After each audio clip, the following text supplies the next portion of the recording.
Hi, my name's Tony and I'm from the Sup Co, and today I'm going to walk you through the all-new Red Paddle Co 12-foot Voyager.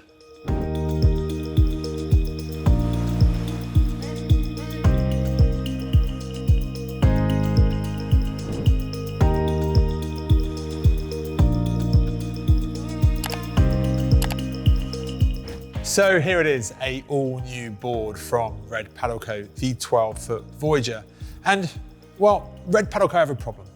Red Paddle Co have a problem in the sense that they do everything so well, it makes releasing new boards and making changes to existing products hard, because they're almost at that point where they have a difficult second album, in that the first one was such a runaway success. It's, well, where do you go with the second one? And while they make constant refinements to every board within the range and improvement year after year after year,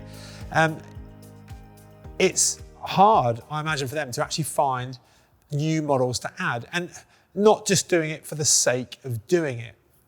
Within the Red Paddle Co lineup, you have your nichier boards like the Whip down at the bottom end, along with the Snapper, which is the kids board. You've then got the Rides, you then have the Sports, more touring shapes, and then you have the Voyagers, followed by the Elites, which are their race shapes.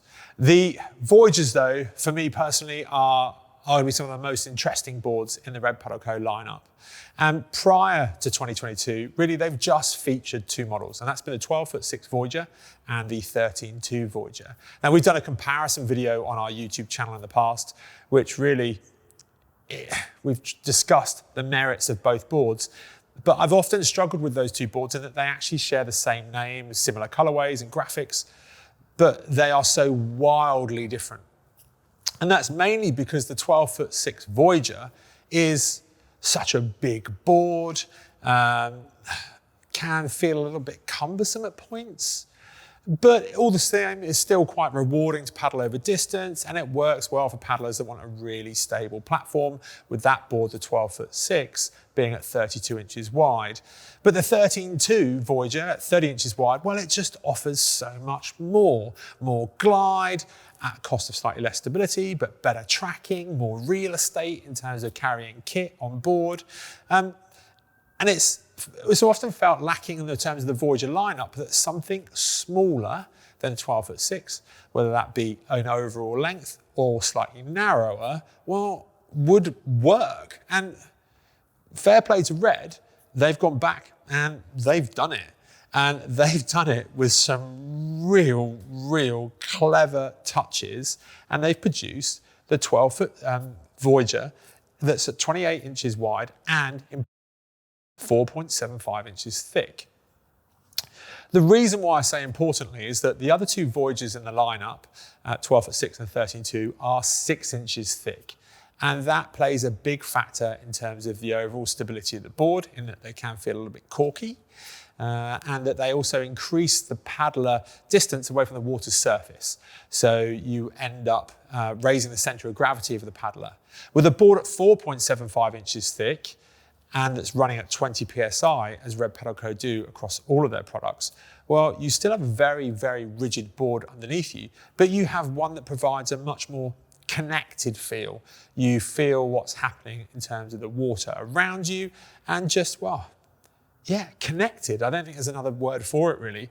Just a much neater bond with the water and how you are moving through it.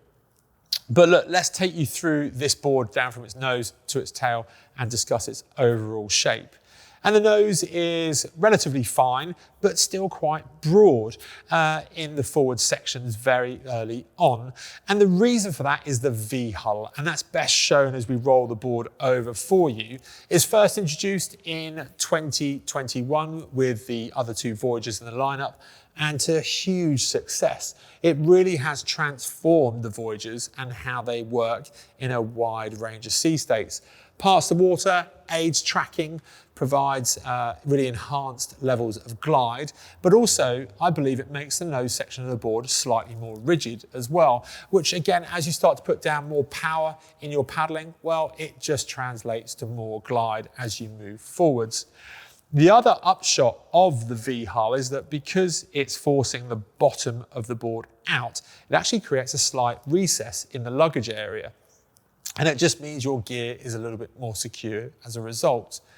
Just ahead though of the luggage area, you've got Red Paddle Co's really standard carry handle mounted on there with a nice touch in terms of the Red Paddle Co embroidery. Just set behind that, we have a puck there, which will actually carries a 6mm female thread. So if you want to go and fit an aftermarket accessory mount or a rail blazer, you can go and fit a whole range of products, lights, fishing rods, oh, I mean, cry. The list goes on and on. So take a look at those aftermarket mounts, but it's a nice feature. You have a second puck mounted here as well on the bungees. The bungees of this type, this strap type arrangement, was first introduced in 2021. I actually quite like it, to be honest with you. It provides far easier access when carrying very big bags. And on a Voyager like this, you are going to be carrying luggage if you are going to overnight or you're traveling distance on the board.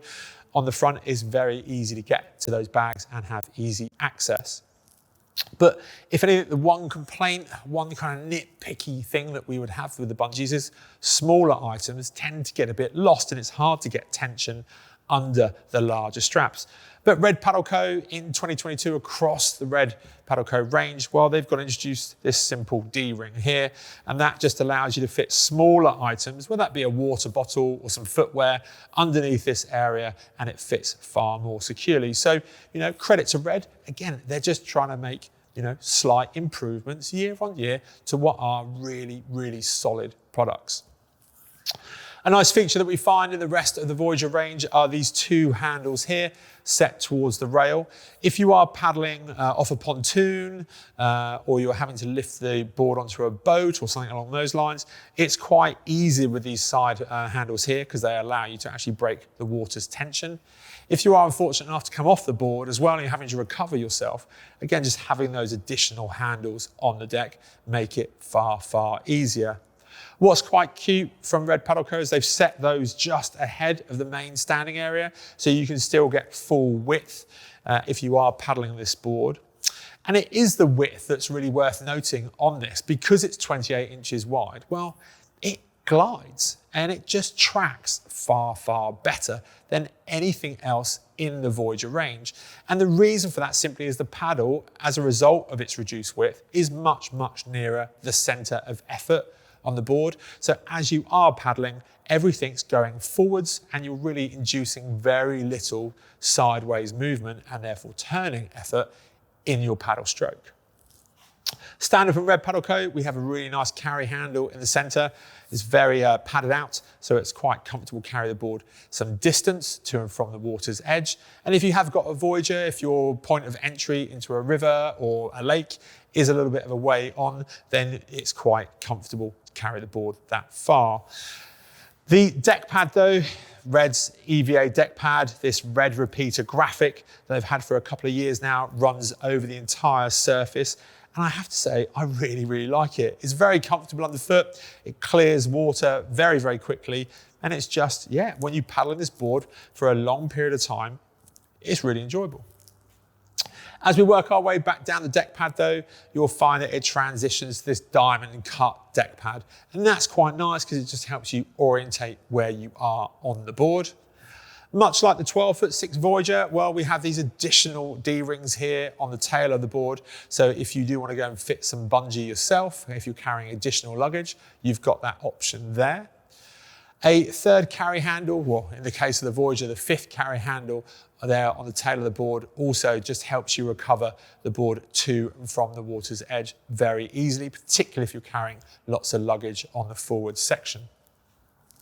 As we come to roll the board over again, just before we go completely up on the rail, you'll see you've got Red Paddle Co's RSS system. And that, on this board being 4.75 inches thick, plays a big factor. So it's Red Paddle Co's rigid stiffening system. On this board particularly, it stiffens it up to around 25% stiffer in the standing area where those battens are effective. And they actually make the board, much more rigid, and it reduces the flex in it being an inflatable board by quite a significant margin.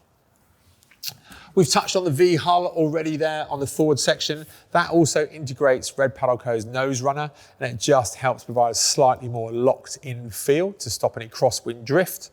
But as you come back down the board, not only do we have a very clean aesthetic, And I do like this blue colorway. It's just going to hide dirt that little bit easier than you would see, particularly going up and down a riverbank. It's quite a nice touch from Red. But we've got back their twin fin system, and that kind of crosses over a lot from their learnings with the Red Paddle Co compact range. Those fins themselves are 7 inches long, but they're towed in slightly. So they are both driving at one another, and ultimately that's rewarding you with more tracking. It's costing you a small amount of drag, but to be honest, the tracking gains far outweigh any slight loss in glide. Also new for 2022, we saw it first introduced last year on the Sport model, is the speed tail. So Red, we thought they would do it, and they have. They've introduced the speed tail on the Voyager range in 2022. That there isn't a gimmick. It does clean up the release from the tail of this board an awful lot, and it just makes the board much more efficient overall.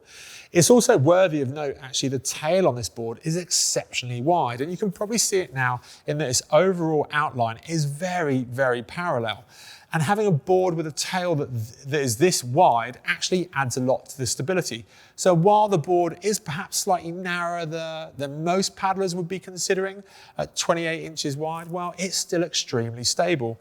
And given that the board works well for paddlers up to around 110 kilos, well, there's a lot of people that this board would work for particularly well. It does run very head-to-head with the 13.2 Voyager. We will be doing a comparison once more due to the popularity of the video last year of all 3 Voyager models, so be sure to check that out. In 2022 though, Red haven't just kept the refinements and advancements to the board itself. We've got the Titan 2, which you can check our video review out on just up here. But you've also got an option of 2 paddles in 2022. We do have a separate video going into far more detail on both of these, but simply here's the upgrade. This is the Red Paddle Co 3-piece prime paddle with its forged carbon finish. And then you have the slightly harder wearing nylon blade of the hybrid tough paddle that comes as standard with the Voyager. If though, with the Voyager, you are looking at going slightly further afield, you're going for perhaps portages and launching points and recovery points that really require you to get the board out some way, and you're going to keep the bag with you, well, the improvements made to what was arguably already the best board bag on the market will be of real interest. And simply, the entire backpack system removes from the bag, so you do away with this bulky wheeled bag arrangement, which certainly has its place, but you're left with a very neat backpack system that is going to get you to the water's edge and allow you to go out onto the water and not have to worry about the rest of the bag. But again, check out our video that's separate for this bag just up here. So in conclusion, who is the Red Paddle Co 12-foot Voyager for? Well, if you're going to read the Red Paddle Co website or even our own over at thesupco.com, you'll see there from the description that really you'll find that it's aimed at lighter weight, more petite riders who want a very capable touring board. And the 12-foot Voyager will deliver for that audience. Absolutely no question at all. It will provide great tracking.